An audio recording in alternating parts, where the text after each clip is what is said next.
Doctor Zakir নাইককে নিয়ে আসবো নাকি খানায় খাবার ইমামকে নিয়ে আসবো, সেটা ভারতের কাছ থেকে শোনা লাগবে।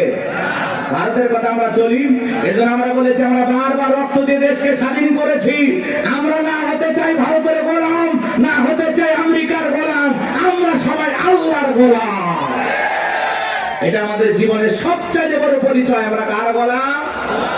আল্লাহর গোলাম। আমরা দুনিয়াতে কারো গোলামি করার জন্য জন্ম হই নাই, আমরা গোলামি করবো একজন, আর তিনি আমাদের রব, তিনি আমাদের সব। কথা বলে ঠিক না? ডক্টর জাকির নাইক আসতেছে খুব দ্রুত, 28 নভেম্বরের মধ্যেই বাংলাদেশে আসবেন ইনশাআল্লাহ। তার এই সফরকে আল্লাহ কবুল করেন। একটু জোরে বলেন না আমিন। এটা নিয়ে ভারতের মাথা ব্যথা, অনেক টেনশন, মিডিয়াতে অনেক আলোচনা, তুমুল আলোচনা, সমালোচনা চলতেছে, বিতর্ক চলতেছে। সব বিতর্কের অবসান ঘটবে উনি যখন বাংলাদেশ বিমানবন্দরে পৌঁছাবে। আশা করি উনি আসবে ইনশাআল্লাহ। আমার ভাইরা দিল দিয়ে কথাগুলো বোঝার চেষ্টা করবেন। ইন্নাল্লাযীনা ক্বালু রাব্বুনাল্লাহ, নিশ্চয়ই যারা বলে আমাদের রব আল্লাহ। গভীর মনোযোগ দিয়ে কথাগুলো শুনবেন বাজান। এই পৃথিবীর জমিনে আল্লাহ কাউকে জিরো থেকে হিরো বানায়, সাওয়ালা থেকে প্রধানমন্ত্রী বানায়। নিঃস্ব পৃথিবীতে কেউ বেঁচে নাই। চিল্লায় বলে দুনিয়াতে আমার কেউ নাই। সেই মানুষটাকে আল্লাহ নিঃস্ব থেকে ক্ষমতার চেয়ারে বসায়, সেই মানুষটাও ক্ষমতার চেয়ারে বসে জুলুম করে, অত্যাচার করে। কথা বলেন ঠিক কি না? এই পৃথিবীর জমিনে এরকম একজন জালেম ছিল ভবঘুরে, যে নিজেকে আনা রব্বুকুমুল আলা বলে দাবি করেছিল, নিজেকে প্রভু বলে দাবি করেছিল, খোদা বলে দাবি করেছিল, রব বলে দাবি করেছিল। এ ছিল একটা ভবঘুরে যুবক। ভবঘুরে যুবক মানে বোঝেন না? যারা ইয়াবা, ফেনসিডিল, গাঁজা, মদ খায়, গাছক ধাক্কা মারে। ভাই ভাইজান সাইদ দেন আছে না? না বাড়িতে যায় বলে বউ দরজা খোল, কথাকে বোঝেন নাই? বউ যখন দরজা খুলে দিয়েছে, ভাই মা এত দেরি করলি কেন? বউ তখন দিকে বলে কি ব্যাপার, আমার মা কইলি কেন? আজকে একটু বেশি মাল খাচ্ছি। তুই মা না বউ বুঝতে পারতেছি না। এরকম মাতাল আছে না নাই? কিছু কিছু ছেলে পেলে আছে সন্ধ্যা হলে ঘরে দরজা বন্ধ করে জিকির করে, ইজ্ঞাবা ইজ্ঞাবা ইজ্ঞাবা। মা বাবা চিন্তা করে বাবা এটা কিসের ট্যাবলেট, জ্বর সর্দি গলা ব্যথা, কই কিচ্ছু বোঝার দরকার নাই, টাকা দে নইলে তোর মাথা ফাটাবো। এরকম ইয়াবা খোর আছে না নাই? যারা ইয়াবা খায়, ফেনসিডিল খায়, গাঁজা মদ খায়, যুবক রে, সমাজের মানুষ তাদেরকে নেশাখোর বলে, টোকায় বলে। যারা নেশা করে তাদেরকে মানুষ ভালো চোখে দেখে না। সে ভালো সন্তান হতে পারে না, ভালো স্বামী হতে পারে না, ভালো বাবা হতে পারে না। নিঃস্ব করে সে সবাইকে। কথা বলে নেশা করে না, তার পরিবারকে নিঃস্ব করে। এই জন্য হাতে পায়ে অনুরোধ করে বলে যায়, যুবক নেশা দ্রব্য পান করা যাবে না, মাদক সেবন করা যাবে না। যে মুখে মা, সেই মুখে মাদক তোলা যাবে না। মাদককে না বলুন। কথা বলে না? মাদক সেবন করা যাবে, নেশা দ্রব্য পান করা যাবে।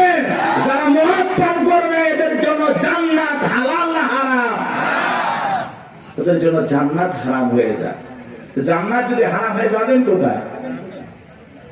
এই জন্য আমরা দুনিয়াতে নিজেরাই মদ আল্লাহ তাআলা হারাম করে দিয়েছেন। আমি আমার উপরে এটা হারাম মানবো যে না, আল্লাহ হারাম করে দিয়েছেন, এই মদকে আমি স্পর্শ করব না। আমি জান্নাতে যাই শরাব পান করব। শরাবের ঝর্ণা আছে, সুবহানাল্লাহ। কোন মধুর ঝর্ণা, দুধের ঝর্ণা, পানির ঝর্ণা, শরাবের ঝর্ণা। হাতের স্পর্শ ছাড়া কি তার করতেছে? সুবহানাল্লাহ। জান্নাত যে কত সুখের জায়গা, কেমনে বোঝাবো? ও কল্পনা করা যায় না। আল্লাহ এত সুন্দর করে জান্নাত বানাইছে। সুবহানাল্লাহ বলেন। কষ্ট হচ্ছে আপনাদের? তাহলে এই যুবক নেশা দ্রব্য পান করা যাবে? যাবে? এগুলো আজে বাজে ফালতু জিনিস না খাইয়া, ওই ইয়াবা ফেনসিডিল না খাই, ওই টাকাটা জমায়া বউকে মাসে একটা করে 3 পিস উপহার দাও। কিছু না পাইলে অন্তত 12টা মাসে 12টা বছর খাইবা। কথা কোন ঠিক কি না? হ্যাঁ, আলামিন ভাইয়ের কাছ থেকে যদি সুন্দর একটা শাড়ি দিতে পারতো, কথাই নাই। মেয়েরা সবচেয়ে পছন্দ করে কোন কালারের শাড়ি জানো? নীল কালারের শাড়ি। কথা কয় না? হ্যাঁ, নীল কালারের শাড়ি বউরে কিনে দেবেন। যদি আপনার বউ বেজার হয়, টাকা আমি দেব। কথা কয় না? কথা কয় না? এই কালারটা মেয়েরা সবচেয়ে চয়েস করে বেশি। যদি পারেন আলামিন ভাইয়ের সাথে যোগাযোগ করে একটা শাড়ি খালি দিয়ে দেখেন, ওই দিন বইয়ের ব্যবহার দেখে সারা জীবন আপনার মনে থাকবে। কথা বলে ঠিক না? এই জন্য আজে বাজে জিনিস না খাইয়া ওই টাকা জমায়া বউ বাচ্চার কাপড় কিনে দেবো, ওদের মুখে হাসি ফোটাবো ইনশাআল্লাহ। কোন কোন যুবক আছো মাদক দ্রব্য স্পর্শ করবা না, মাদক নিজের উপরে হারাম করবে? হাত করো। জীবনে কোনোদিন স্পর্শ করবো না ইনশাআল্লাহ। আজকের এই জান্নাতের বাগান থেকে ওয়াদা দিলাম যে আল্লাহ আমরা জীবনে কোনোদিন নিশাদ্রব্য স্পর্শ করবো না। দয়া করে তোমার জান্নাতের শরাবের নহরটা একটু আমার জন্য বরাদ্দ রাখো। একটু ধরে কর না আমি আপনার আমার ভাইয়েরা। এই ফিরাউন ছিল একটা ভবঘুরে যুবক, এর নাম ছিল কাবুজ, বলকে বলা হতো। কিপ্তিদের তরফ থেকে নাম ছিল রামসিস। মিশরের বাদশাহর পুরোবাদী নাম হলো ফিরাউন। সংক্ষিপ্ত ঘটনা 2-1 মিনিটে বলে সামনের দিকে যাবো বাজান গো আমার। এই ছিল গেল সর্বপ্রথম মিশরে যাওয়ার পরে বাজান সর্বপ্রথম হলো তরমুজের ক্ষেতের লেবার। কিছুদিন লিবারি করলেন, ওই দেশের সরকারি গোরস্থানের দারোয়ান লাগবে। ঢোলপিটায় খবর দেওয়া হলো, হাজার হাজার মানুষ লাইনের ভর্তি হয়ে গেছে গোরস্থানের দারোয়ান হওয়ার জন্য। 1-2 জন ইন্টারভিউ দিতে দিতে যখন ফেরাউনের পালা, দেখে বলে বাদশাহ খুব বড় আসামে বিদেশ থেকে আপনার কাছে এসেছি, যদি চাকরিটা দেন উপকৃত হব। এমন ভাবে কথাগুলো উপস্থাপন করলেন, বাদশার মায়া লাগে গেল। বলে আপনার সাথে ভালো মানুষ মিশর আর কেউ নাই, বুক ভরা আসামে বিদেশ থেকে আসছি, পরিবার পরিজন আছে, দয়া করে যদি চাকরিটা দেন সারা জীবন আপনার প্রতি কৃতজ্ঞ থাকবো। এমন ভাবে কথাগুলো বললেন, কথা আছে দুষ্ট লোকের মিষ্টি কথা। বাদশার ভালো লেগে গেল।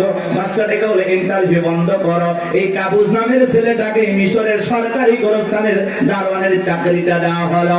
এইবার সরকারি গোরস্থানের দারোয়ানের চাকরি পাওয়ার পর ফেরাউন চিন্তা করে বাদশা প্রতি মাসে বেতন দিবে, ঠিক আছে, কিন্তু এই টাকা দিয়ে চলবে না, আমার সাইড ইনকাম করা দরকার।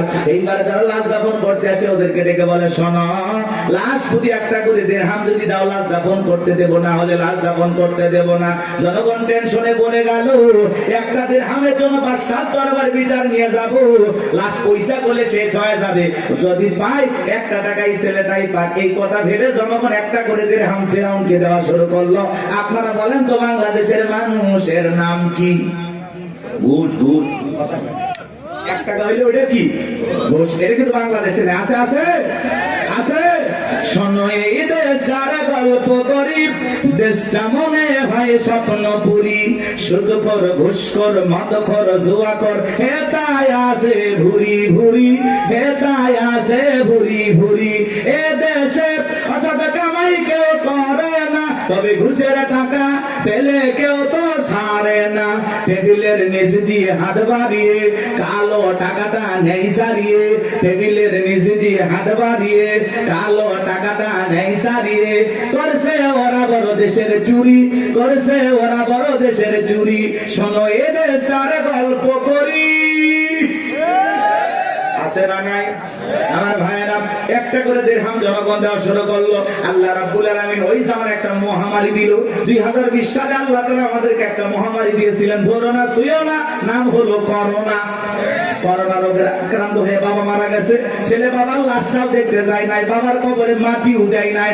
বাবার সম্পত্তি ভালো লাগে, মৃত বাবার লাশকে বোঝা মনে হয়। কথা বলে। মায়ের করোনা হয়েছে, জঙ্গলে ফেলা আসছে। বন্ধুর করোনা হয়েছে, বন্ধু দেখতে যায় নাই। ভাইয়ের করোনা হয়েছে, ভাই দেখতে যায় নাই। স্বামীর করোনা হয়েছে, স্ত্রীর কাছে যায় নাই। খাবারের প্লেটটা সাজায় লম্বা একটা বাঁশের লাঠি দিয়ে আস্তে করে স্বামীর ঘরে খাবার ঢোকায় দিয়েছে। কথা বলেন।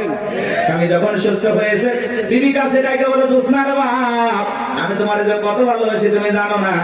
শাড়িটা দিয়ে সুন্দর করে মুখটা মোছায় দিতেছে, আর ডেকে বলে, জোসনার বাপ, তাহাজ্জুদ পড়ে পড়ে তোমার জন্য দোয়া করছি, আল্লাহ আমার জোসনার বাপের হায়াত বাড়ায় দাও। স্বামী মনে মনে হাসে আর বলে, বিবি রে, তুই যে আমার কত ভালোবাসিস, আমার বোঝা হয়ে গেছে। আমি যখন অসুস্থ ছিলাম, জানালা দরজার দিকে তাকায় একটা এই বুঝি দরজা জানালা করে গল্প করবি, 2টা কথা বলবি, একবারও দেখা করলি না।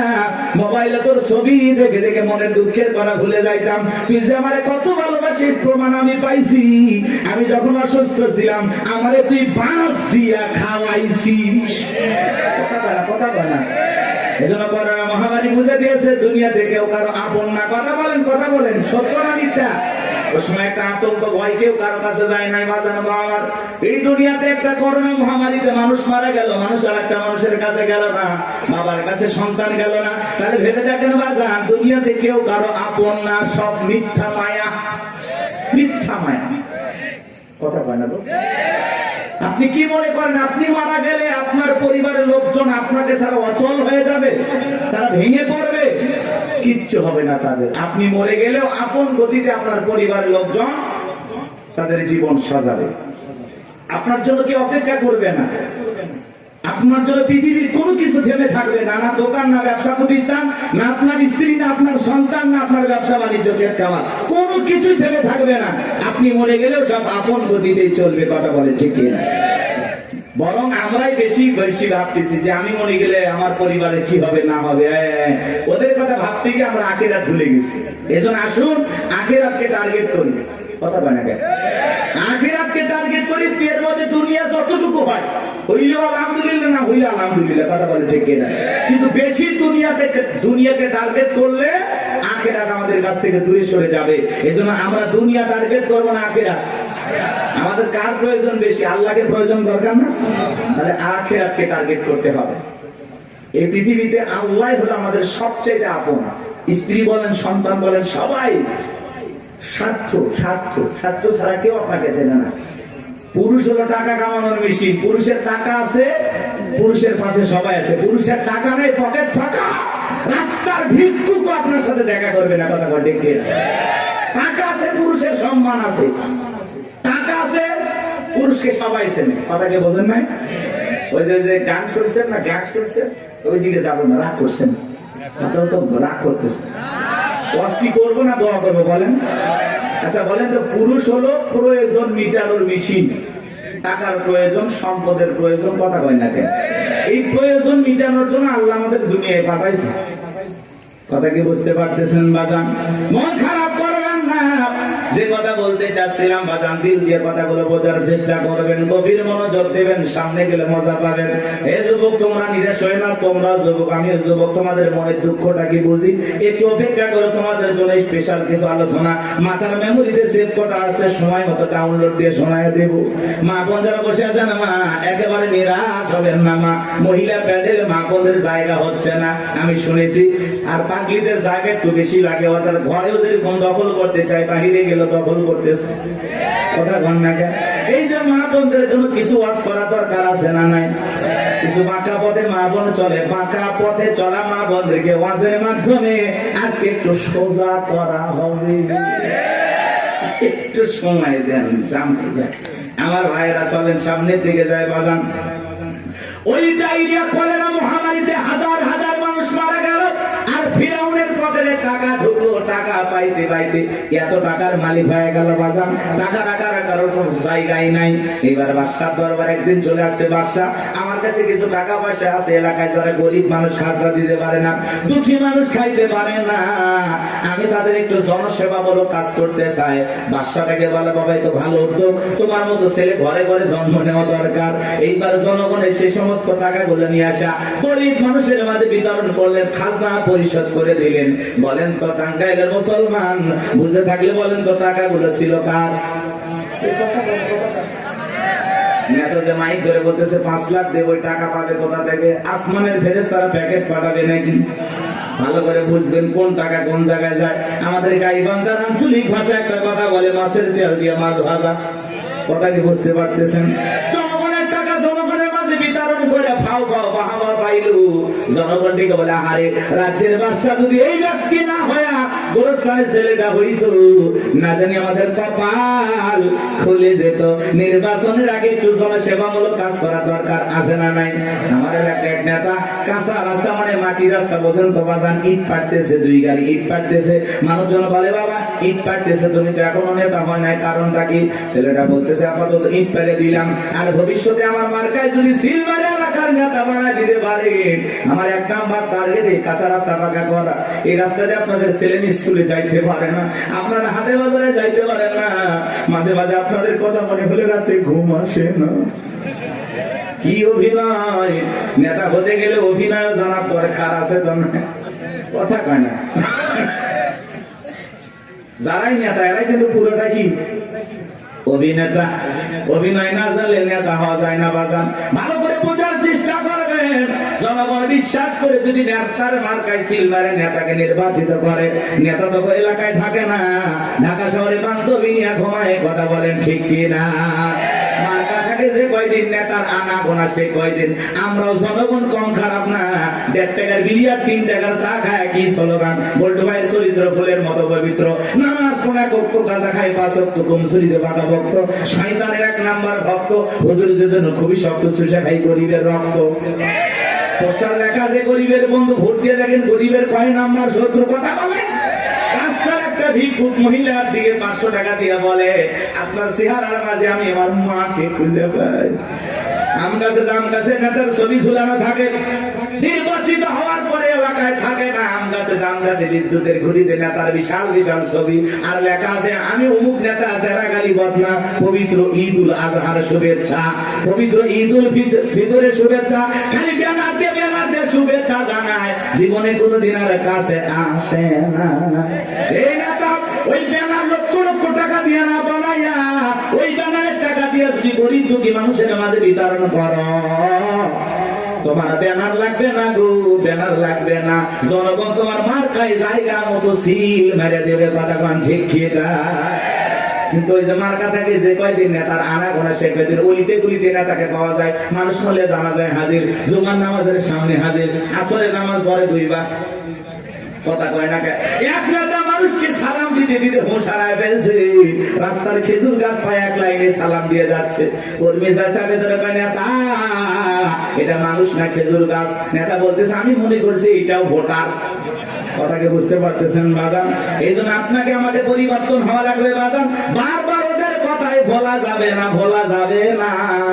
আমাদেরকে ভালো লাগবে। মনে রাখবেন বাজান, দেশের জনগণ 1 নাম্বার, নেতা 1 নাম্বার হবে। আপনি যদি পরিবর্তন করতে চান, অবশ্যই সমাজটাকে পরিবর্তন করতে পারবেন। এই জন্য আগে নিজের ভালো হওয়া লাগবে। আপনি যেমন দেশের নেতাও কিন্তু ওইরকম হবে। 2 নাম্বার আপনি, নেতা হবে 4 নাম্বার। কথা কি বুঝছেন? আপনি সিটার, নেতা হবে বিশ্ব সিটার। কি ভয় পাচ্ছেন নাকি? আমি কোন দলে দালালি করতেছি? আমরা আগে ঠিক হবে। এক পাগল গাছের নিচে হাত তুলে বলে আল্লাহ, আরে হারাক তো মানুষ বেড়ে গেছে, 2-4 জন হারিয়ে গেলে কি হবে? পরে খুঁজবো ওই মা কি মা আজলামি শুরু করতে নাকি, বাচ্চা নিয়ে আসে, মাকে ধর, মাকে বাচ্চা হারায় যায়, মা কইতে পারেন না, মা না পাগলি। বাচ্চাকে কন্ট্রোল করবেন না। এ বাবা জাহিদ, তোমার মা কান্না করে, আসো বাবু আসো। সাতুটিয়ে বাড়ি, ও মা এত আল্লাহ বলা হলে স্বামী একদিন আর একজনের হাত ধরে চলে যাবে, টের পাবেন না। হ্যাঁ, বাচ্চা কন্ট্রোল করবে না কি মা। অনেক মা বোন আসছে, এসে বাচ্চা টাচ্চা রাখে ওরা গল্পে লিপ্ত হয়ে গেছে। কেউ তোমার বিয়ে হয়েছে ওই মুখ জায়গায় না, তোমার স্বামী ভালো ব্যবসা করে, ও গল্প করতে বাচ্চা নেই, টেরই পাচ্ছে। ও বু ফুবু চাচি খালা নিয়ে ব্যস্ত হয়ে আছে। আল্লাহ হেদায়েত দান করে। আর ওদের মাঝখানে মানে এরকম একটু বিনোদন দরকার আছে নাকি? হারায় গেলে আর কি কি সংবাদ আছে দেবেন, দেখেন আমি বলে দেব। একটি বাচ্চা হারিয়ে গেছে, নাম কি? জাহিদুল ইসলাম। বাবা জাহিদুল, তুমি কোথায় তুলতেছো ফুল? তোমার মা কান্নে হয়ে গেছে ব্যাকুল, তাড়াতাড়ি করে আসো। জাহিদুল চলে আসবে, মা কান্দেন না, বসে থাকেন। বাচ্চা হারাই নাকি এখনকার বলা পান এক করতেছেন নাকি আপনার? তাকবীর দেন, লিল্লাহি তাকবীর। একটা গোল গাছে তেঁতুল গাছ, কোন গাছ? তেঁতুল গাছের নিচে হাত তুলে বলে আল্লাহ, তেঁতুল গাছে রাজশাহীর ফজলিয়ামদের, রংপুরের হাড়িভাঙ্গাতে, সাফাই নবাবগঞ্জের কাঠিমন্দে, নওগাঁ পাহাড়ের আমরুপালিতে। আল্লাহ বলে পাগলের চোখটা খুলে দেখ, কোন গাছের নিচে দোয়া ধরেছিস? তেঁতুল গাছের নিচে দাঁড়াইয়া। কিয়ামত পর্যন্ত আমসালে জামর পাওয়া যাবে না। নির্বাচনের আগে 500 টাকা, 1000 টাকার বিনিময়ে, 200 টাকার বিনিময়ে নিজের পবিত্র আমানত ভোট বিক্রি করে দেশে উমরের মতো নেতা চাইলে পাওয়া যাবে না। এজন্য আগে আপনাকে ঠিক হওয়া লাগবে। আপনি যখন বলেন আল্লাহ আমার নেতাদেরকে উমরের মতো আদর্শবান নেতা বানাও, আল্লাহ তখন হাসে আর বলে উমরের দেশে থাকার মতো জনগণ কি হতে পেরেছিস? আগে নিজে ঠিক হ। আমার সাকাওয়াত ভাই ওয়াজ করলো, নামাজও পড়ে সুদও খায়।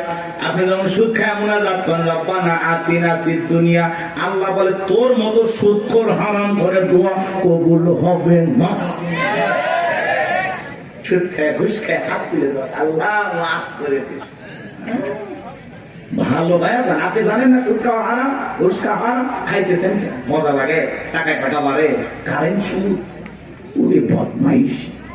আল্লাহ হেদায়েত দান করেন। জোরে বলেন না আমিন। কষ্ট হচ্ছে নাকি আপনাদের? আমার ভাইরা ভিডিও কথাগুলো বুঝে যান।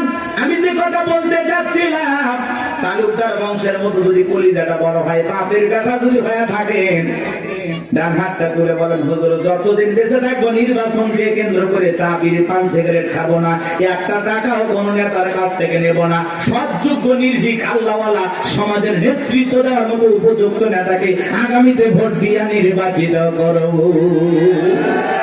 হাত তুলে ওয়াদা দেন, পারবেন তো ইনশাআল্লাহ?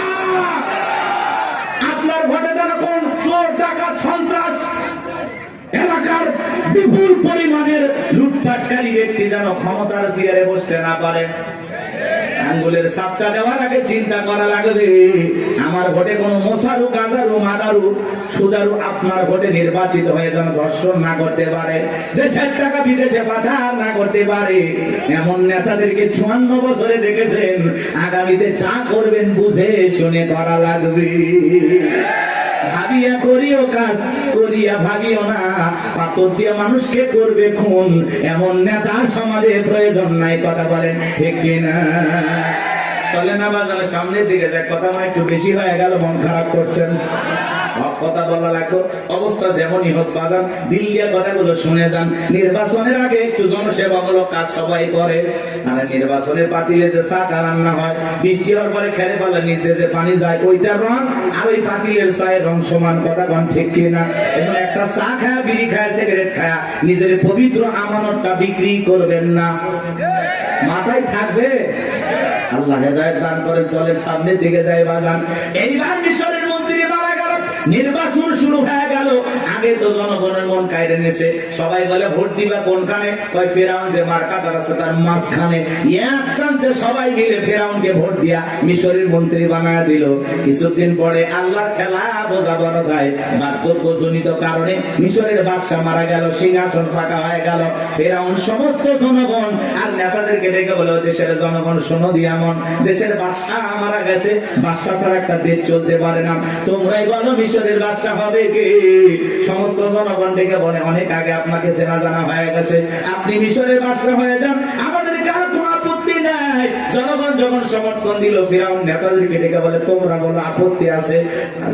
নেতারা ডেকে বলে, আমাদের কোনো আপত্তি নাই, জনগণ সমর্থন দিয়েছে, আপনি নেতা, কোনো সমস্যা নাই।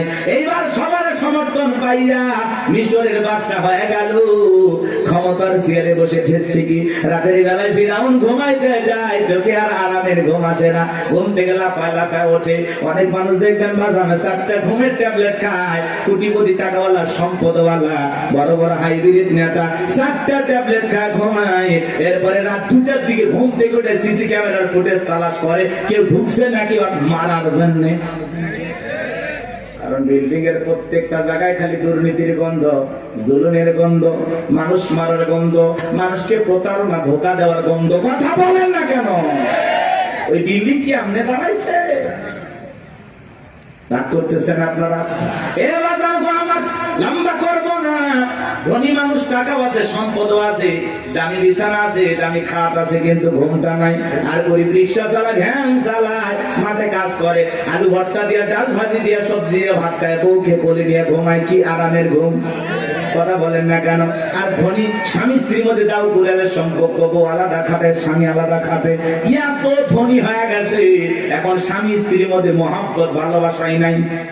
আছে না না এরকম পরিবার? ওই দিকে আর যাচ্ছি না আমাদের, সামনে গেলে মহিলাদের ওয়াজ করবো, চলেন না যাই। যে কথা বলতে যাচ্ছিলাম বাদাম, ফিরাউনের চোখে ঘুম নাই। তার দরবারে জ্যোতিষী ছিল 400 জ্যোতিষী লিডারের নাম দবিরা, বয়স হলো 320 বছর। দেখে বলে, দবিরা কেন জানি রাতের বেলায় ঘুমাইতে পারি না, আজে বাজে স্বপ্ন দেখে লাফায় লাফাতে, কারণটা কি? দবিরা এবার দেখে বলে, না তো অপেক্ষা করেন, একটু আমাকে সময় দেন। দবিরা সময় নিয়ে ভাগ্য গবেষণা করে বলে, না যদিও ছিলেন ভবঘুরে জবক্তর মুজের খেতের লেবার, গোরস্থানের দারোয়ান, এরপরে মিশরের মন্ত্রী, বর্তমান রানিং বাদশা, আঙ্গুল ফুলা কলার গাছ। কিন্তু আপনার ভবিষ্যৎ জীবন বড় অন্ধকার। আগামী 3 মাসের মধ্যে বনি ইসরাইল সম্প্রদায়ের ভিতরে মুসা নামের একটা ছেলে জন্মগ্রহণ করবে। ওই মুসার কারণে রাজত্ব পাওয়ার ক্ষমতা থাকবে না নেতারে, এমনকি আপনার জীবন যাওয়ার সম্ভাবনাও দেখা যায়। এই কথা শোনার পরে ফিরাউনের মাথা ঠান্ডা না গরম? খালি গরম। মানে লোকেরা যদি বলতো মুসা আসবে খানকা বানায় বসে বসে জিকির করবে, তাহলে মাথা গরম করতো না। আজ বাংলাদেশের দিকে তাকায় দেখবেন যারা খানকা বসাইয়া জিকির করতেছে, লাফালাফি করতেছে, নারী পুরুষ একত্রে হয়ে ঢোলক বাজায় জিকির করে আর গান গায়, দেখেন না কয় পানির ভিতর জ্বললে বাতি ঝড় বাতাসেও নেবে না, ল্যাংটা বাবার মুরিদ হইলে নামাজ রোজা লাগে না। যেই পীর সাহেব বলবে নামাজ রোজা লাগে না, ওটা পীর না টাটকা শয়তান। সিজদার মতো একটা সিজদা দিবি, জান্নাত পার হয়ে জাহান্নামের তলে পড়বি। আছে না নাই? লালন শাহ বাজারে দেখলেন না, মহিলারা গাঁজার কলকিতে টান মেরে খাইয়া বলতেছে আমি বিমানে উঠতেছি। প্রকাশ্যে জনগণের সামনে মাজার গুলোতে গাঁজা খাওয়া হয়, মাজারে গাঁজার কলকি দিয়া তো ধোঁয়া ছাড়ে বাজা। রাস্তায় প্রশাসনের লোক দাঁড়িয়ে থেকে বলে মনে হয় ওরসের রান্না চলছে। কথা বল না কেন? ভণ্ডগুলো ভণ্ডামি করে যাচ্ছে আর বলে আমরা হকের দরবারে আছি। আছে না নাই? কথা বলেন না কেন? ভণ্ডামি পাইছেন, জায়গা পান না। পিছ দিল শাহজালাল খানকাই পীর, রাজপথে পীর, নারায়ে তাকবীর হুঙ্কার দিয়েছে। গৌর গোবিন্দ ধুতি পরার টাইম পাইনি। কথা বলেন ঠিক কিনা? এরকম শাহজালালের মতো পীর দরকার আছে না নাই? আল্লাহ ওয়ালা ভালো জিনিস, ওয়াকুনু মাস-সাদিকিন। আল্লাহ বলে তোমরা সত্যবাদীদের সঙ্গে হও। যে পীরের পা থেকে মাথা পর্যন্ত নবীর সুন্নাত দিয়ে ঢাকা, যার চেহারার দিকে তাকাইলে আল্লাহর কথা স্মরণ হয়, এরকম আল্লাহ ওয়ালা যেখানে আমরা আছি সেখানে নাজাকর ভণ্ড, লালু বাবা, কালু বাবা, শিকল বাবা, তালা বাবা যেখানে, শয়তান আছে সেখানে। কথা বোঝা গেল? কোন ভণ্ডদের কাছে আমরা যাব না ইনশাআল্লাহ। কোন ভণ্ডের কাছে যাবেন না। সাহেব নাই, মানুষ আছে কিনা তাও সন্দেহ। কবর মাজার বানায় রাখছে, লেখা রাখছে তাকলিশ আর রহমতুল্লাহ আল্লাহ।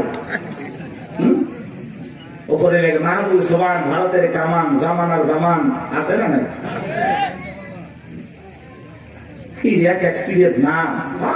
আল্লাহ হেদায়েত দান করেন। ভণ্ড পীরের ওয়াজ বেশি করবো না, কষ্ট হচ্ছে আপনাদের। এই ভণ্ডদের কাছে যাওয়া যাবে? এমনও পীর আছে মহিলা মুরিদ দেখলে মাথা ঠিক থাকে না, 2 হাত বাড়ায় বলে মাই। মহিলা চিন্তা করছে এত বড় আল্লাহ আমারে ডাকে, যদি বুকে না যায় জাহান্নামে জায়গা হবে না। পীর সাহেবের বুকের ভিতরে ঢুকে গেছে, আর পীরের বুকের ভিতরে ঢুকে এত শান্তি পাইছে, আনন্দের ঠেলায় গান গায়, বাবা আমি তোমায় ভালোবাসি, তোমার চরণ ছুঁইতে বাবা তোমার কাছে আসি গো বাবা, আমি তোমায় ভালোবাসি। যে নারী স্বামীকে বাদ দিয়ে পীরের ফাটা পায় চুমা খায়, ওই নারীর চরিত্র ঠিক না। শুনে যান, আপনার পীর আপনার স্বামী। কথা বলে প্রত্যেকটা সন্তানের কাছে তার মা বাবা হলো পৃথিবীর সবচাইতে বড় পীর। কথা বলে জীবনে কোনোদিন মা বাবাকে ভাত দেয় না, পিতা মাতার জন্য 1 কেজি কমলা বেদনা কেনে না, পীর সাহেবের দরবারে গরু নিয়ে দৌড়ায়। পাগল দেখছেন? মা বাবার খবর নেয় না, পীরের বাবার খবরের অভাব নাই। আল্লাহ হেদায়েত দান করেন। গরু ছাগল নিয়ে কোনো পীরের দরবারে দৌড়াবেন না। আচ্ছা উনি যদি আল্লাহ ওয়ালা হয়, ভালো আছে, তো গরু ছাগল দিয়ে কি করবে? এলাকায় কত গরিব নিয়ে বিয়ে হয় না, দেন না, গরুটা জবাই করে মেহমানদারি করা দেন, আল্লাহ খুশি হবে।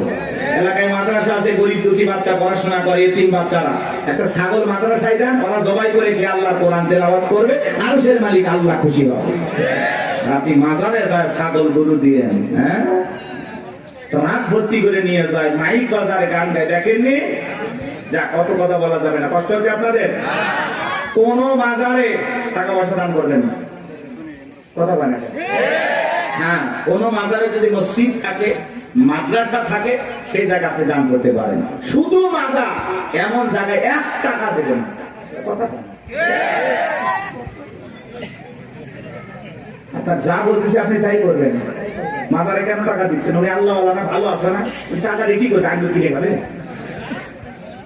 আপনি মাজারে কেন টাকা দিচ্ছেন? এতিম অসহায় প্রতিবন্ধী হাত পাতে 5 টাকা দিতে পারে না, আর মাজারের দান বক্স থেকে 1000 টাকা 500 টাকা কেমনে ঢোকান? টাকা যেটা মানুষের দরকার না মরা মানুষের? যেটা মানুষ কান দিচ্ছে হাত পাতে, আপনি সেখানে দেন না। আর মাজারে পিছাইলে একবারও ডাকলো না, এই মুসলিম টাকা দে, চাইছে ওই জায়গায় কেন টাকা দিলেন? বলেন কেন দিলেন? কিসের বরকতের আশা? সন্তান হয় না, 56টা দরবারে ছাগল মানত করে, মাজারে ছাগল দিলে সন্তান হবে, পাইছেন কোথায়? কথা কয় না। আরে ওয়াশ করলে হবে না, মাঝে মাঝে ওয়াশ করালে। আরে ভাই আমাদেরকে দেন, মাদ্রাসায় দেন, কথা কয় না। দেওয়ার লোক খুঁজে পান না, একটা মানুষ চোখের সামনে কান্দে মরে যাচ্ছে, ওই জায়গা দেয় না, ওই মরা পিসা বোঝা দিয়ে এসেছে। ওই পীর আছে না, কলার গাছ আছে, আসলে কোন মাজার কিনা আপনি জানেন? অধিকাংশ মাজার মিথ্যে মিথ্যা মাজার বানায় বন্যামি শুরু হয়ে গেছে, কথা দেখে না। আল্লাহ যেন আমাদের হেদায়েত দান করেন, একটু জোরে বলেন আমি। আমার কথায় অনেক মাদার পূজারীরা বিরক্ত হয়েছে, অনেকে ফোন দিয়ে হুমকি দিছে, তোমরা আল্লাহ আল্লাহর বিরুদ্ধে কথা বলো, মরার আগে জবান বন্ধ হয়েছে। চিন্তা করছেন? ফরিদপুরে সালতা থানা আক্রোশী আছে না, আগে যাইতে পারি না, আমার সেই হুমকি দিত, এই থানা এসে তোর হাত পা কেটে নেব। এই গত 29 তারিখে ওই জায়গায় বয়ান করে আসছে, কই হাত পাটা করতো না, হাত পা কাটার লোকগুলো বুঝে পাইনি। কারণ ওই যে ওদের দেখে নিয়ে আমি একটু সাইজ করছিলাম, খবরদার এই ভণ্ডদের কাছে যাবেন না। হক্কানি আল্লাহ আল্লাহ ভালো, সেখানে আপনি যাবেন, কিন্তু ভণ্ডদের কাছে যাব না। যেখানে ইসলাম আছে সেখানে আমরা আছি, যেখানে ভণ্ডামি আছে সেখানে আমরা নারী পুরুষ একত্রে যেখানে। আরে ভাই, মহিলা মানুষ কাছে থাকলে মাথা ঠিক থাকে, কিসের জিকির? জিকিরের কথা মনে থাকবে। আল্লাহ হেদায়েত দান করেন। ওই জন্য তো ভণ্ডরা বলে মনের পর্দা বাইরের পর্দা, শুনছেন না? মনের পর্দা বড় পর্দা, বাইরের পর্দা খুলে ফেলা। মনের আলো বড় হলো, বাইরের আলো নিয়ে ফেলা। রাত 12টার সময় বাতি নিবেছে, এখন কি জিকির হচ্ছে আপনারা বুঝে নেন। আল্লাহ হেদায়েত দান করেন। আমার ভাইয়েরা চলেন সামনের দিকে যাই। আজও পৃথিবীর জমিনে যারা মাজার নিয়ে বসে আছে, খামকায় বসে আছে, এদেরকে কেউ টার্গেট করে না। যারা আল্লাহর জমিনে আল্লাহ দ্বীনকে কায়েম করতে চায়, কোরআনের সমাজ ব্যবস্থা কায়েম করতে চায়, আল্লাহর আইন দিয়ে জমিনটা পরিচালনা করতে চায়, তাদেরকে টার্গেট করে করে ভিতরে ঢুকানো হয়। কথা বলে ঠিক কিনা? ফিরআউনের মাথা গরম হয়ে গেছে, হামানকে দেখে বলে, এ ডাকো হামান, এই দিগায়। হামানের মাথায় কোনো চুল ছিল না, সাদে মাল নাই, বাম পাল্লো, পুরো মাথা ছিল ভারতের দমদম এয়ারপোর্ট। দেখে বলে, হামান রে, তাড়াতাড়ি করে বল। নবীরা বলল, একটা মুসা নামের ছেলে জন্মগ্রহণ করবে, ওর কারণে রাজত্বের চেয়ার থাকবে না, ক্ষমতা থাকবে না, এমনকি আমার জীবনটাও নাকি চলে যাবে, এটা তো মেনে নেওয়া যায় না।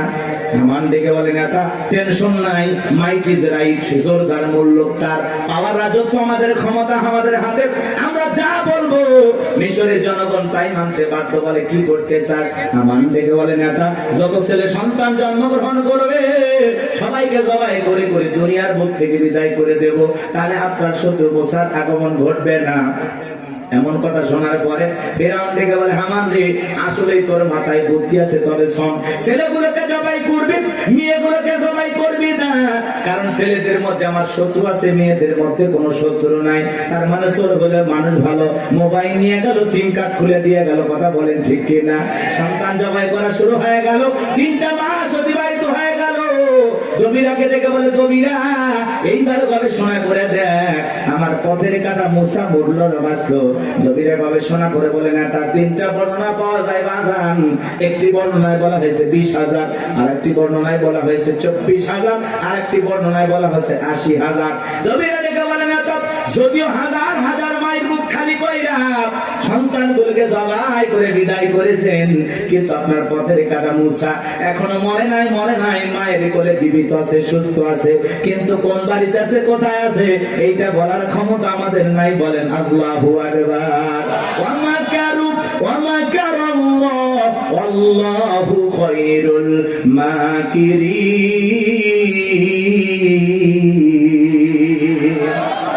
এলাকার আল্লাহ চাই মুসারে বাঁচাতে, ফেরাউন ফেরাউন চাই মারতে, ওর 14 গোষ্ঠী এক জায়গা হয় মুসের একটা পছন্দ জিততে পারবে না। কথা বলেন ঠিক কিনা? ফেরাউন রাগান্বিত হয় বলে, এ সেনাবাহিনীর দল, এতগুলো মারলি আসলটাই মারতে পারলি না। এলাকায় তল্লাশি চালাও, চিরনবিধান চালাও, ঘরে ঘরে প্রবেশ করো, যেখানে মুসারে পাইবা দরবার জবাই করবা, আমার মাথার টেনশনটা দূর করো যাও। একদল সেনাবাহিনী মুসা নবীর বাড়ি দিকে রওনা করেছে। মুসা নবীর বড় বোন নাম মারিয়ম দেখে বলে, মা ওই যে ফিরাউনের সেনাবাহিনী দেখা যায় মা, আর বুঝি ভাইকে বাঁচানো গেল না। মুসা নবীর মা সন্তানকে নিয়ে দৃশ্যবিদ দৌড়ায়, কে যেন ইলহামের মাধ্যমে আওয়াজ দেয়, বলে মুসা মা তোমার সন্তানটাকে চুলার ভিতরে ফেলায় দাও, কথা দিলাম গো তোমার সন্তানটাকে আবার তোমার কোলে ফেরায় দেব, বলুন সুবহানাল্লাহ। মুসা নবীর মা তাই করলেন। লম্বা ঘটনা বাদাম সংক্ষিপ্ত করে বলে দিয়ে যায়, ফিরাউনের সেনাবাহিনী তল্লাশি চালাইয়া তন্ন তন্ন করে ঘর বাহিরে সব জায়গায় খুঁজে তারা চলে গেল। এইবার মুসা নবীর মা চোখের কোনায় পানি নিয়ে কাঁদেন আর মনে মনে ভাবেন, সন্তান বুঝি আগুনে পড়ে কয়লা হয়ে গেছে। কাছে যায় তাকায় দেখেন, না না, মুসা নবী আগুনে পড়ে নাই, মুসা নবী চুলার ভিতরে পড়ে মুস্কি মুস্কি হাসতেছি। সন্তানটাকে কোলের মধ্যে নেবেন, কে যেন গাইবে আওয়াজ দেয়, বলে মুসার মা কতদিন জালেম ধরে ভয় লুকিয়ে রাখবা, সিন্ধুক একটা বানায়া দরিয়ার বুকে ভাসায়া দাও, কথা দিলাম গো তোমার ছেলেটাকে আবার তোমার কোলে ফেরায়া দেব। মুসা নবীর মা টেনশনে পড়ে গেলেন, সিন্ধুক পাবেন কোথায়? পরের দিন সকালবেলা কে যেন ডেকে বলে, মিস্ত্রি লাগবে না, আমি একজন মিস্ত্রি। মুসা নবীর মা ডাইকে বলে, মিস্ত্রি দিকে আসো। জীবনে কেউ মিস্ত্রি বলে চিল্লাইলো না, তুমি কিসের মিস্ত্রি, কি বানাইতে পারো? মিস্ত্রি ডেকে বলে, মা আপনি যদি মনে করেন এমন একটা সিন্ধুক আপনার দরকার, যে সিন্ধুকের ভিতরে আপনার সন্তানকে তুলে দরিয়ার বুকে ভাসায় দেবেন, ও মা চাইলে এমন একটা সিন্ধুক আমি বানাই দিতে পারি, তাই নাকি? বলে হ্যাঁ। মুসা নবীর মা ডেকে বলে, মিস্ত্রি তুমি তোমার মনের কথা বলেছো, এরকম একটা সিন্ধুক আমার প্রয়োজন। মিস্ত্রি ডেকে বলে, মা কিছু যন্ত্রপাতি আছে, ধার দেওয়ার জন্য পানির প্রয়োজন হতে পারে, আবার না হলেও চলবে, আপনি একটু ভিতর থেকে পানি নিয়ে আসেন। মুসা নবীর মা ভিতর থেকে পানি নিয়ে এসে দেখে মিস্ত্রি সুন্দর একটা সিন্ধুক বানায়া দাঁড়িয়ে আছে। এবার সিন্ধুকটা হাতের মধ্যে দিয়ে মিস্ত্রি দৌড়ায়, পেছন থেকে ডেকে বলে, মিস্ত্রি লোহার পয়সা কি নিবা না, কাঠির পয়সা কি নিবা না, তোমার পারিশ্রমিকের দামটা কি নিবা না? মিস্ত্রি ডেকে বলে, মা যারা বিপদে পড়ে আমি তাদের উপকার করি, বিনিময়ে টাকা পয়সা গ্রহণ করি না। মুসা নবীর মা ডেকে বলে, মিস্ত্রি এই বিপদের দিনে এত বড় উপকার করলা, লোহার পয়সাও নিবা না, কাঠের পয়সাও নিবা না, তোমার পারিশ্রমিকের দামটাও নিবা না, অন্তত তোমার নামটা বলে যাও, মাঝে মাঝে তোমার কথা মনে হলে আল্লাহর কাছে তোমার জন্য দোয়া করব। মিস্ত্রি ডেকে বলে, মা আমি দুনিয়ার কোন সাধারণ মিস্ত্রি না, আমি আল্লাহর ফেরেশতা, আমার নাম জিবরাইল।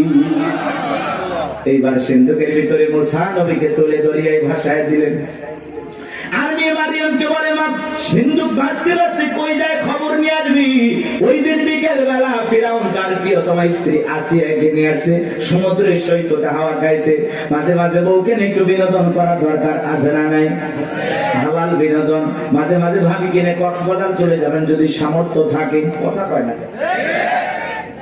বউকে পর্দা করাইয়া নিয়ে যাবেন। আমি কি বলছি, কক্সবাজারে যে হাফ প্যান্ট পরে গোসল করবেন, তাহলে গুনাহ হবে, কথা কয় না কেন? কিছু পোলাপান আছে বউ সুন্দরী, মাথা কাজ করে না, কক্সবাজার নিয়ে যায় ঘোড়ার উপরে তুলে সেলফি তোলে, সুন্দর করে সমুদ্রের পানিতে গোসল করতে সেলফি তোলে। বিকেল বেলা আইডিতে পোস্ট করে বলে, প্রিয়তমার সাথে কক্সবাজারের প্রথম দিন কিছু ছবি তুলেছি দোস্ত তোমাদের দেখার জন্য, ভাবিকে বৃষ্টি ভিজা শরীরে কেমন লাগতেছে একটু লাইক কমেন্টসে জানাও। এর চাইতে মূর্খ বেয়াদব সমাজ আর কেউ আছে নাকি? যে নিজের বইয়ের ছবি ফেসবুক আইডিতে ছাড়ে, এর রুচিতে সমস্যা, কথা বলে। এই বউ হলো পার্সোনাল জিনিস, একান্তই আমার, এটা পাবলিসিটি করার জিনিস না, কথা বলে না। এমনিতে নিয়ে মানুষকে জ্বালায় আছি আমরা, তার উপর আবার বইয়ের ছবি ফেসবুকে ছাড়ে, কত পাগল আছে না? না হুজুর এখন একটা গান বানাচ্ছে, শোনি, কথা কয় নাকি? শুনছেন? কোন গ্রামে বাড়ি তোমার, কেমন তোমার বাপ, ফেসবুকে ছবি সাইডে করছো কেন বাপ, শুনছেন না? দেখ সময় নাই, অনেক লম্বা হবে, কষ্ট হচ্ছে আপনাদের, বিরক্ত হয়েছেন আমার কথা? মহিলা দল আজ একটু পরে হবে, আপনার আগে ঠিক হন। কি বউকে মাঝে মাঝে বিনোদন করবেন? পিকনিক স্পট গুলো যেখানে ভদ্র লোকেরা যায় সেখানে যাবেন, মাঝে মাঝে বউকে নিয়ে একটু ঘোরাফেরা করবেন, নিজে বউরে একটু সময় দেবেন, না হলে অন্য আরেকজনের সাথে ঘোরাঘুরি করবেন, আপনি টেরই পাবেন না। এরকম মহিলা আছে না নাই? আর একবার যদি বউ বাঁকা পথে চলে, ওই বউকে সোজা করা কঠিন। নষ্ট গাড়ি ঠিক করা যায়, কিন্তু নষ্ট নারীকে ঠিক করা যায় না। একবার যদি একটা নারীর চরিত্র নষ্ট হয়ে যায়, ওই নারী একটা পতিতার চাইতেও নিকৃষ্ট হয়ে যায়। এর জন্য বাজার কথাগুলো বাস্তব। নষ্ট গাড়ি ঠিক করা যায়, কিন্তু নষ্ট নারীকে ঠিক করা যায় না। নারী এমন একটা জিনিস, নারী বুঝতে পারলে নিয়ামত, না বুঝতে পারলে কিয়ামত। বুঝতে পারলেই ঘরে সুন্দর পরিবেশ নিয়ে বাঁচতে পারবেন, আর না বুঝতে পারলে ঘরে আগুন চলবে, দাউ দাউ করে অশান্তির আগুন জ্বলবে। ওই আগুনে শুধু আপনি জ্বলবেন, আপনার পরিবারও জ্বলবে, সমাজ জ্বলবে। কথা বলে ঠিক কিনা? আরে ভাই, মসজিদে মুয়াজ্জিনি করে, বইয়ের জ্বালায় গলা দড়ি দিয়ে মরছে, দড়ি দিয়ে মরছে। কয়েকদিন আগের ঘটনা, হুজুর মানুষ আমরা মারবেও পারি না, শাসনও করে পারি, কি দিয়ে মারবেন? আল্লাহ এমন একটা সিস্টেম দিয়েছে মারা, ওই মেসওয়াক করি মানে 1 বিঘা, কথা কেন? আচ্ছা এটা তো মারা যায় 8 ইঞ্চি দিয়ে, কথা কেন? এটা পান্টি হলো, অনেকে পাই হুজুর প্লাস দিয়ে মারো, মানে প্লাস দিয়ে ওই পান্টি ধরবি না, হাত দিয়ে ধরালে। আর তার বউ যদি মমতাজের মতো মোটা হয়, আর ওই পান্টি যদি পিঠে মার যায়, বউ কবি আমার কাতুকুতু লেগেছে, কথা পান ঠিক। ইসলাম এমন একটা সুন্দর সিস্টেম আল্লাহ তাআলা আমাদেরকে দিয়েছেন। ইসলাম এত সুন্দর একটি ধর্ম, আসলে বউ মারার পক্ষে আল্লাহ নাই, কথা কেন? আল্লাহ বলতেছে বউ ভালোবাসার জিনিস, নারী রেখে। আর তুমি যদি সকালে বউরে পিটাও, রাতের বেলা কই ঘুমাবা? ওই বউয়ের কাছে যাতে তোমার লজ্জা করবে না, কথা কেন? আর পাগল, কিছু পাগল আছে না, বউরে এমন পিটান পিটা, যতক্ষণ আব্বা ডাকছিস ততক্ষণ ছাড়বো না। মানুষের গৌরী এত মারিস কেন? তাই মারবো না। এই বেহানারি বাবার কাছে আমি 1.5 লাখ টাকা পাই, মাত্র 1 লাখ টাকা দিয়েছে, এখন আমি 50,000 টাকা পাই। ও মানে শ্বশুর বাড়ি থেকে হালখাতার টাকা পাই। এরকম যৌতুক লোভী কিছু আছে না? যারা যৌতুকের জন্য বউকে পিটায়, এরা হলো ছোট লোক, কথা বলেন। এরা সমাজের জঘন্য লোক, কথা বলেন। এই পুরুষ না টাকা ইনকাম কর, যা ইনকাম কর, শ্বশুরের টাকা লোক। কাঁচা পায়খানা খাওয়া যেমন হারাম, কন্যা পক্ষের কাছ থেকে জোর করে যৌতুক দাবি করা তেমনি হারাম। তো যৌতুকের টাকা না খাওয়া 2 কেজি খা। কি সাকলাত ভাই, মন খারাপ করতেছেন? এই লোক চলবে, রাগ করতেছেন নাকি আপনারা? এবারে যৌতুক নিয়েছেন নাকি আপনি? উঠতেছেন কেন? তাকবীর দেন, লিল্লাহি তাকবীর। আমার ভাইরা গভীর মনোযোগ দিয়ে শুনবেন বাজান। সামনের দিকে গেলে একটু কষ্ট হবে আপনাদের, কষ্ট হচ্ছে? চলেন সামনে গেলে মজা পাবেন বাজান। এইবার ফিরাউনের কাছে সিন্ধুক চলে আসলো, সেনাবাহিনী সিন্ধুকটা ধরে নেতার কাছে নিয়ে গেছে। ফিরাউন ডেকে বলে, সিন্ধুকটা খোলো তো দেখি। সিন্ধুকটা যখন খোলা হলো, সবাই তাকায়া দেখে সিন্ধুকের ভিতরে মনে হয় পূর্ণিমার চাঁদ উদয় হয়েছে। আসিয়ার চক্ষু শীতল হয়ে গেল। ফিরাউন দেখে বলে, তরবারি আন, জবাই কর। এইটাই মুসা। আসিয়া বলে, থামো, খালি মারাই শিখছো, এতগুলো মারলা তাও কি শান্তি পাইলা না? ও স্বামী, এই ছেলেটাকে মারার আগে আমার একটা প্রশ্নের উত্তর দাও। এই যে সিন্ধুকটা দেখা যায়, এমন কাঠ কি তোমার দেশে পাওয়া যাবে? ফিরাউন কাঠটা নাই গেছে, বলে, বিবি রে, এই সিন্ধুকের যেমন কাঠ, এমন কাঠ আমি কেন আমার বাপ দাদা 14 পুরুষও কেউ দেখে নাই। আসিয়া বলে, স্বামী, এটা ভিন দেশি কারো সন্তান, বাঁচতে বাঁচতে আমার দেশে আসছে, এই ছেলেটাকে আমি মারতে দেব না। এই ছেলেটাকে আমাদের পালক পুত্র হিসাবে লালন পালন করতে চাই। জোরে কোন মারহাবা। কথায় আছে, যেখানে বাঘের ভয় সেখানে রাত হয়। যারে খুঁজতেছে মারার জন্য, আল্লাহ তারই দায়িত্ব দিল লালন পালন করার জন্য। জোরে বলেন মারহাবা। আসিয়া যখন বলেছে, ছেলেটাকে আমি পালবো, একে আমাদের পালক পুত্র বানাবো। অনেক কঠিন স্বামী, কিন্তু মাঝে মাঝে বইয়ের আপত্তির কাছে দুর্বল হয়ে যায়। বলে ঠিক আছে মাইনা নিলাম। আসে বলে শুধু মারলেই হবে না, ঢোল পিটায় খবর দাও ফিরাউনের ছেলে সন্তান যে দুধ পান করাবে মাসে মাসে তাকে বেতন দেওয়া হবে। বলে ঠিক আছে, ঢোল পিটানো হলো। হাজার হাজার নারীরা আসছে, মুসা নবীকে কোলে নেয়, স্তন খুলে মুখ লাগায় দেয়। আল্লাহ নবী মুসা আলাইহিস সালাম কোন মহিলার স্তনে দুধ পান করে না, বলে কোন মারহাবা। সমস্ত নারীরা ব্যর্থ হয়ে চলে গেল। ওই যে মুসা নবীর বোন নাম তার মারিয়ম, ঈসা নবীর মায়ের নাম মারিয়ম, আর মুসা নবীর বড় বোনের নামও ছিল মারিয়াম। এইবার মারিয়াম দেখে বলে, ও রানী আসিয়া, এমন একটা ধাত্রীর খবর আমার কাছে আছে, আমার বিশ্বাস এই সন্তানটা দুধ পান করবে, তাই নাকি? বলে